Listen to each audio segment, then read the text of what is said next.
Scott Frost and UCF are aiming to not start 0-2 in Big 12 play. What are the 3 keys to beating Kansas, though?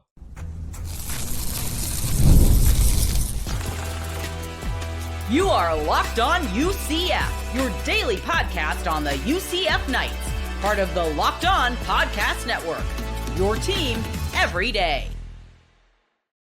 Welcome on in to Locked On UCF, your daily UCF podcast. I'm your host, Mike G. Thank you so much for making us your first listen of every single day. Turn us up, turn us all, turn it out. I'm here with my good friend, James Duncan, UCF sports commentator extraordinaire and contributor at UCFKnightZone.com. On today's show, brought to you by our friends at Mazda, Move and Be Moved. We're going to talk about the 3 keys to the game, and then we're going to talk about that running game, James. Myles, Jaden, both. What do we see here from Scott Frost? And as always, as is customary, we're going to make our predictions here. Dum, dum, dum. You guys get to hold us to the fire on what we say here. But look, let's start at the top here. UCF 1-1 in conference play is a really, really good goal. For a team, again, that a lot of people said would struggle to make a bowl game, James, you could be 4 wins to that goal after Saturday. You could be 60% to that goal after Saturday. I don't know if that's good math, but you could be pretty close. And I'm looking for UCF to come out with the win here, I think. But they're going to need to do some things well if they hope to achieve that. I'm going to start at the top here. To me, it's blatantly apparent you have to take away the big play from Jalon Daniels. He is a big part of what makes them go. And if he has a great game, I'm not sure what UCF's prospects look like if Jalon Daniels is hitting big play after big play down the field. Talk to me about Kansas's Jalon Daniels, one of the more senior guys returning at QB in the Big 12, but certainly a key for success for Kansas. Yeah, absolutely. He is basically who we played last week in Avery Johnson, but just with a lot more experience and a lot better of an arm. Jalon Daniels is an unbelievably dynamic quarterback. You guys forgot that he was a Big 12 offensive player of the year. This kid knows how to sling it. He knows how to run. You kind of got introduced to the mobile slinger last week in Avery Johnson. This guy is going to be Avery Johnson on steroids. It is a lot harder of a play. You hope that some of the lessons that you learned against Avery Johnson, you use in the back of your head against Jalon Daniels. Gotta contain. There's a lot of contain issues currently with this lineup of guys forgetting that the quarterback has wheels. Can't forget that this week against Kansas's Jalon Daniels. Yeah, look, Jalon is a dude, right? Like, he's one of those guys who just is a gamer. He'll go out and he'll make plays on you. You've got to respect what he can do with his arm here. Now, in talking about that big play ability, as I mentioned, of passes of 20 or more yards so far this year, 5 of 10 deep outside right, 3 of 6 deep middle, 3 of 8 deep outside left. He is just a hair under 50% passing down the field. So when he takes shots, he hits. Now, I know what some of you might be, if you don't know anything about this deep passing stat, 50% passing on 20 or more yards is pretty damn good, James. So you've got to take away the big play there, I think, because he is a dynamic downfield passer. He's actually been fairly accurate this. I mean, he's got an adjusted completion percentage of 76.4, but from 10 to 20 yards, he is dead on down, almost down. You only missed 2. Like, in the middle of the field, he's deadly accurate. Just a little bit of a struggle if you force him outside right in that 10 to 20 yard range, but certainly he is just a guy who can make every throw, and you've got to take the big throws away from him, I think, because I don't think you stop him from eating completely in this one. Just don't let him kill you over the top. Well, that's take away the big play trigger from Jalon Daniels is my first key to the game. Give me your first key to the game, my friend. What does UCF have to do here? Yeah, first key to the game for us is protect the QB. Obviously, you don't protect your QB in the first game. You don't protect your QB in this most recent game.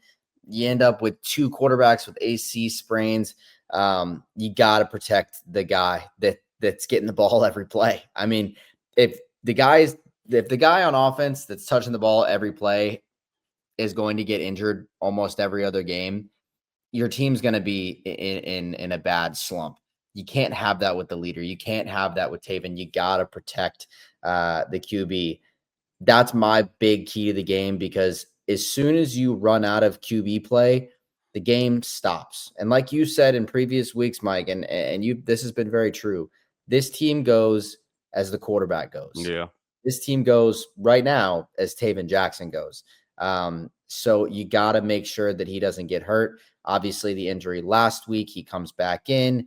The guy's a fighter. He's, obviously he doesn't play as well as he usually does because of that injury, most likely. You got to hope that he's gotten healthy this week, and you got to keep him healthy on Saturday. Yeah. Look, kind of flowing with the theme there. That was one of my second key to the game was also protecting the quarterback. You got to protect Tavin Jackson, man. Look, he's done okay under pressure, but ultimately, if you're gonna let them make him too uncomfortable in this game, albeit at home, you're gonna have a really, really tough. You're making it harder. Don't make life harder on yourself. And look, this offensive line has been under fire, and deservedly so. They've gone through a lot so far this year, obviously with the passing of their position coach, but you've got to find a way creatively through play calling to protect Tayven as well too. I would like to see some more timing routes, 1-2 step drops, get the ball out of his hands, cover your offensive line with a quick passing game that neutralizes the rush, but also gives these dynamic receivers a chance to make plays in space. So you love your wide receiver room. You haven't stopped, gushing about them since you got the UCF. Give them a chance, man, to help the quarterback by getting the ball to them accurately on time. Now, Tayven has to do his job. A quick passing game is no good without pinpoint accuracy. Just want to put that out there. If you're going to throw the ball fast, but it's going to be all over the place, and the receivers are having to do acrobats to catch it, that doesn't really work for you. But if he can have great ball placement while also getting the ball out quick, I think UCF has a good chance in this one. My last key to the game, maybe a no-brainer for a lot of people, win the turnover margin. Do not turn the ball over. Now, UCF has been pretty good so far this year in turnover margin. That has to continue if they expect to beat Kansas tomorrow. Yeah, absolutely. Winning the turnover margin is essential. And one of the ways that you can do that, especially on the offensive side, keeping it away from them, is by having a balanced offense. Keeping defenses on their toes means that they're not always going to be guessing you always keep them guessing of what's happening next. If you get behind too early in the game, everybody knows that you're throwing the football. If you get ahead, obviously you're running the football, but you'd rather be ahead than be behind. Yeah. But obviously, those game script situations are going to put you in situations where you might have to choose one or the other. I would like to see a balance of how this offense played against Kansas State versus a balance of how they played against UNC. Obviously, UNC, very methodical, long drives. Kansas State, very explosive plays. You had a big touchdown from Jacurri Brown to DJ Black, and then you also had a big run from Jaden Nixon. You want to see those plays happen, absolutely, and that kind of leads into time of possession and what you need from that, and you need to win that battle as well. So I would say find a nice balance between methodical drives and explosive plays. Keep your defense off the field as much as you can. You want those guys to be rest up, especially with all the injuries to that unit, Mike. Could not agree more, my friend. Hit me, man. What's another key to the game here for the UCF Knights? Yeah, I think another big key to the game is do the little things right. You can't. You go back and you look at the film for Kansas State, and you can pinpoint about 3 or 4 different moments where if somebody did the little things right, if the team did the little things right, you win that football game. If you get that 4th and 1 with Jacurri and he doesn't fumble, you have a much better chance of winning that football game. If you don't get a delay of game or a false start or a holding or an offsides on a big play, you win that football game. Now, granted, obviously there were a lot of holdings that weren't called against the other team. That's fair. You can't put yourself in a position to where a no call is going to affect the entire game, or multiple no calls are going to affect the entire game. So definitely, do the little things right. Don't rush yourself so much to where you forget about the little things. Yeah, I agree. Great key to the game. Last one before we get to the break here. UCF wins this game if they do what? Oof. Mike, I can't even give you a solid answer for that one, because there are so many different areas for improvement. So what I'm going to say is, if they improve. Get better every week. I mean, look, Yeah. it may sound overly simplistic to some, but getting better every week is definitely very important. Can you continue to build momentum? Learn from your mistakes. Don't make the same mistakes over and over again, and get out of there with the win. The bounce house is a formidable advantage. You playing in your home in Orlando. We talk a lot about hope on this. If they can continue to build that hope, I think the crowd is a factor in this one. I'm gonna give some honorable mentions here. Get the crowd in your favor. Get out early. Start fast. Right. Play from the front. Don't chase Kansas in your own house, man. Make them chase you. And if you can do all those things, hitting the big plays early, I think UCF has a really, really good chance here. Look, the conversation changes if they get a win on Saturday, right? Like, I think Kansas State was the reality check that UCF needed. Now, if you can channel that in the right way, I think UCF has a really, really good shot. But look, we're going to get to the break here. And when we come back, we're going to talk about something I think that they need to do to win, and that's run the damn football. But who will they be running with? We'll talk about that next on Locked On UCF. This episode of Locked On UCF is brought to you by our friends at DoorDash. Guys, it's almost a weekend, and it is the weekend. And when it gets here, you're going to be looking for some playmakers. Is it going to be Myles, Montgomery? Is it going to be Jaden, Nixon? We'll see. But we do know that whoever it is, they're probably going to be powered by DoorDash. Just like you can win every Saturday with DoorDash Streaks, saving more every time you order.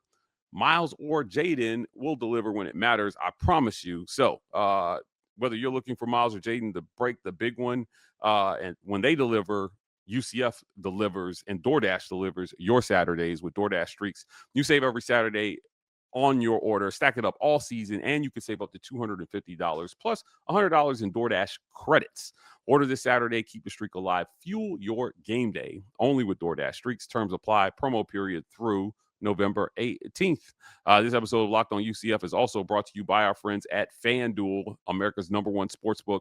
The NFL season is here, and FanDuel has an offer you don't want to miss. Right now, new customers can bet $5 and get $300 in bonus bets if your first $5 bet wins. That's right. Pick a bet, put down $5, and if it hits, you'll unlock $300 in bonus bets that you can use all across the app. So what are you waiting for? Visit FanDuel.com to download the FanDuel app and get started today. FanDuel, get in the game. James, Myles, or Jaden or Myles, I'm not sure I care which one has a big game. I just know UCF has to run the damn football. There is nothing more demoralizing to a defense than team lining up against you and smashing you in the mouth with their offensive line and running the ball down your throat. I also think for a offensive line that's maybe struggling a little bit in pass pro, help get these guys some confidence, man. Run the football, dude. They've been getting a little bit of a push in the run game. The run game came on just a little too late versus Kansas State. Commit to the run early in this one and see if these guys can carry you early. Yeah, no, definitely. You need a big push from your run game here. And here's the thing. If you look at the season numbers thus far, you would think these guys need to be running the football every play.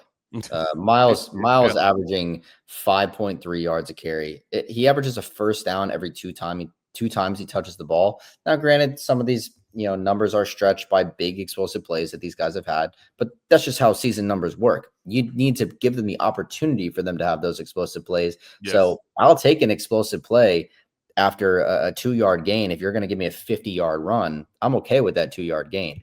Jaden Nixon averaging an unreal 14.1 yards a carry, Mike, 14.1 yards a carry. And I don't want to, we talk about Myles, we talk about Jaden.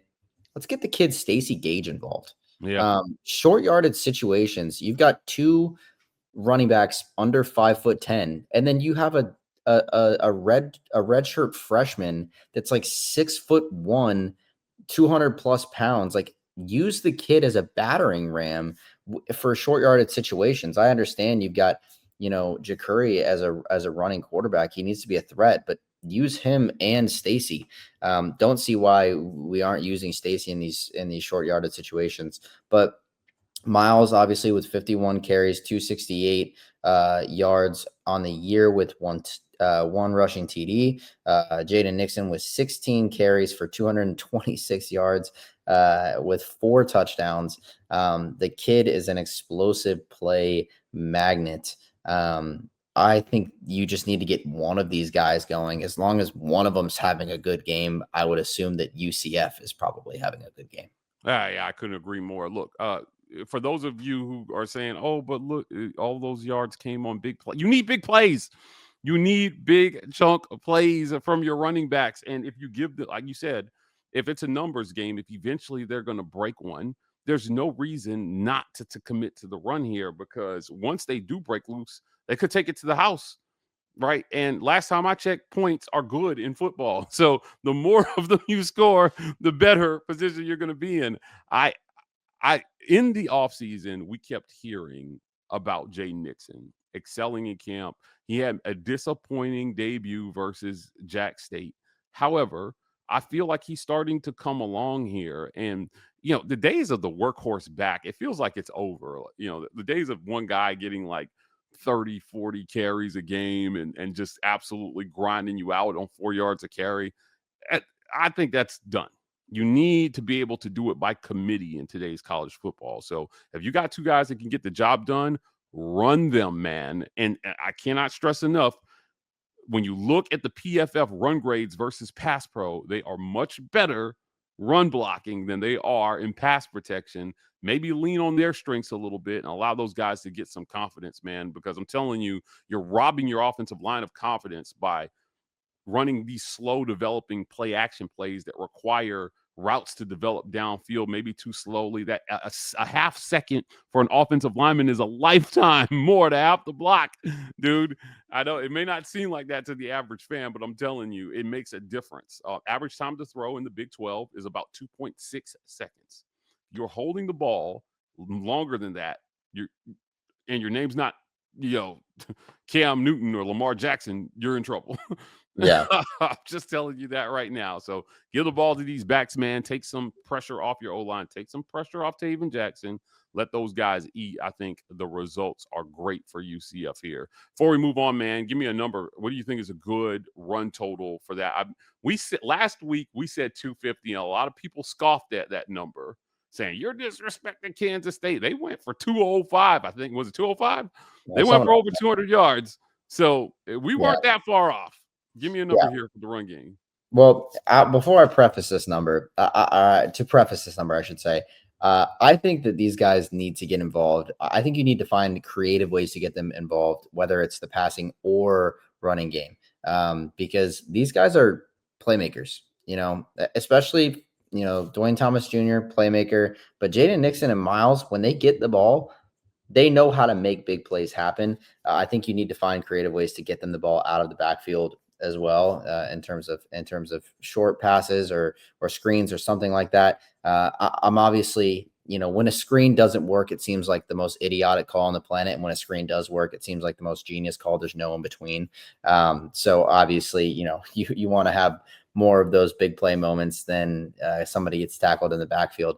But in terms of numbers, I would like to see a big game out of both of them. I know that's not that can't always be the case, but I would like to see a 70-yard game out of one of them and a 100-yard game out of the other. I don't care which one it is. I just want us to eclipse 170 plus rushing yards. I don't think that's a big ask, but this Kansas defense is nothing to scoff at. Yeah, I agreed. Nothing but respect for Kansas, right? So I don't want anybody think that we're disrespecting Kansas, with these predictions. I think that I have a confidence that the talent is there. And so far, from what we're hearing and what we've seen so far, I think the coaching is there. It's all about just pulling it together and seeing if they can make it gel in just the right way to get out of there with the win. But look, it's prediction time. We got to make predictions. So we're not just going to predict the run game. We're going to predict the score as we do every single week. And we'll do that next, right after a quick word from our sponsors. This episode of Locked On UCF is brought to you by our title sponsor, Mazda. They're moving the game forward. And for those who believe it's not just about playing the game, it's about redefining it, there are moments that do more than just put points on the board. They move crowds, they move culture, and they keep the game moving forward, right? There are going to be many moments that move the game forward this Saturday versus Kansas in the bounce house. And we hope that a lot of those will be produced by Tavin Jackson, because as this team goes, he goes. When you follow what moves you, the unexpected is only the beginning. And just like there's more to every highlight, there's more to every Mazda vehicle. Mazda, move or be moved.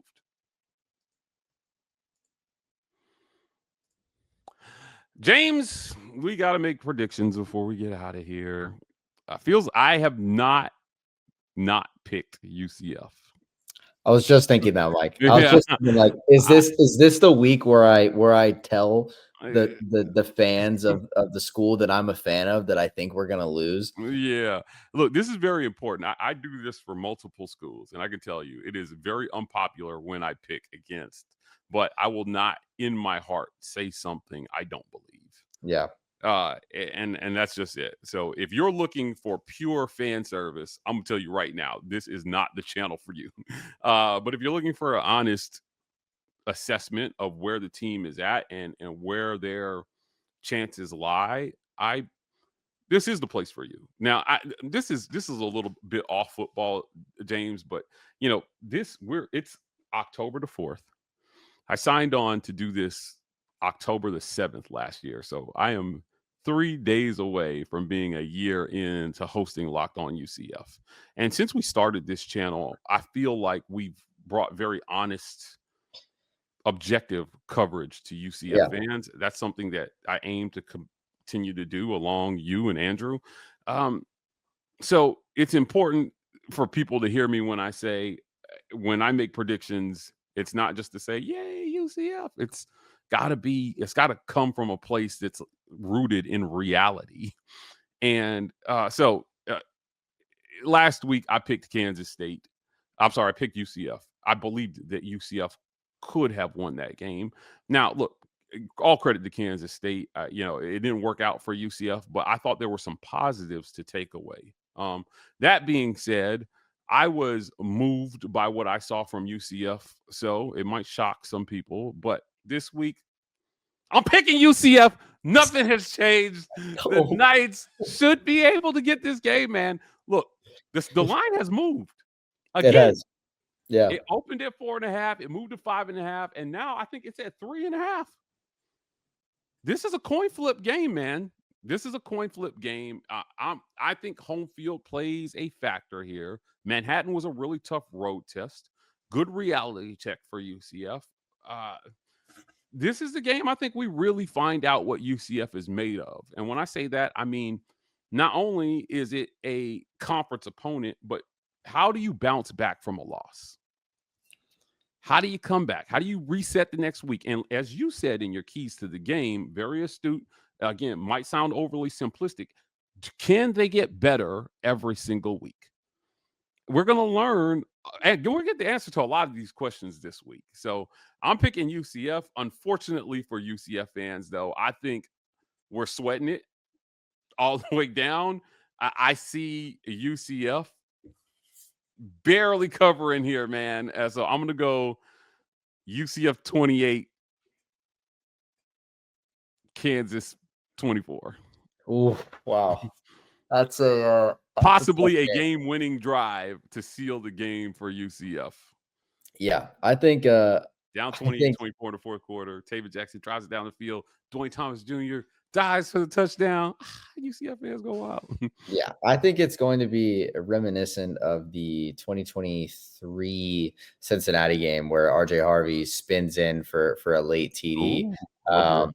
I think it's going to be reminiscent of that game. But unlike that game, I think this game, and here's the thing. Kansas has played one road game this year, and they lost. They lost that road game. They're coming off a loss at home from Cincinnati, a team that we are very familiar with. Here's the thing. I think these guys are motivated. And as much as I think they are beat up, I think that they are worn. I think they are going to use that and fuel themselves. I think this game is going to end regulation 27-27. I think you go to OT. What? And I think UCF with three touchdowns, 2 field goals from each team, I think this team wins it in OT. What would that be? 33-27 because you don't have to kick an extra point. 33-27 win in OT UCF Knights. Book it. Guys. Book it. James has us going to overtime. I had to look at another camera to say that we go overtime. Look, it's gonna be a lot of fun. I think to see how this one plays out. If you're UCF, you're just not in a place where I expect domination, but I do expect resilience. So while they may not have the talent to dominate, I think that Scott Frost can dominate play calling and Alex Grinch can dominate defensive scheme. And that will put these players in a position to be able to win more football games than they lose this year. So Kansas is one you got to get, I think, if you want to become, on your journey to become bowl eligible. Get this one, take a lot of pressure off the rest of the season. And 1-1, man, all your goals are still in front of you right now. You've lost one game and one conference game, and that's it. You're 3-1, man. Your whole season is still in front of you. I think it's going to be in front of them again when this is all said and done. Again, no disrespect to Kansas, but can't wait to see how this one plays out. Could be a rain game, Mike. Could be a rain game. Yeah. I just want to put that out there. I like that for UCF. For a team that thrives on big plays like Kansas, rain might be good. Rain might be good. UCF's going to want to keep this ball on the ground. You got Myles and you got Jaden. Obviously, Kansas State with one of their running backs, one of their premier running backs injured out this game. I don't know, Mike. This could be a way for us to get to 4-1. Yeah, I love it. I love this. I can't wait for tomorrow. I'm always mixed on early games versus late games. I hate early games, but I also hate waiting all day to see my team play. Sometimes I just want to see the play, but I think the players prefer the night games as well too. How it is in the bounce house, man. The feel is different. The light show, it's different at night. But if it's a rain game, for fans' sake, because they have already had to suffer through a brutal lightning delay this year. Yeah. What was that, like 3 hours? It was 3.5. Yeah, it was insanely long lightning delay. I hope the fans don't have to do that twice in 5 weeks, man. That's just be awful. We're gonna go ahead and get out of here, but before we do, I wanted to give a special thank you to our Locked On UCF subscribers. Guys, as I mentioned, we are going on a year of doing this, bringing you daily content. And I have never been more honored to serve a fan base as I have been to do this with you, James and Andrew.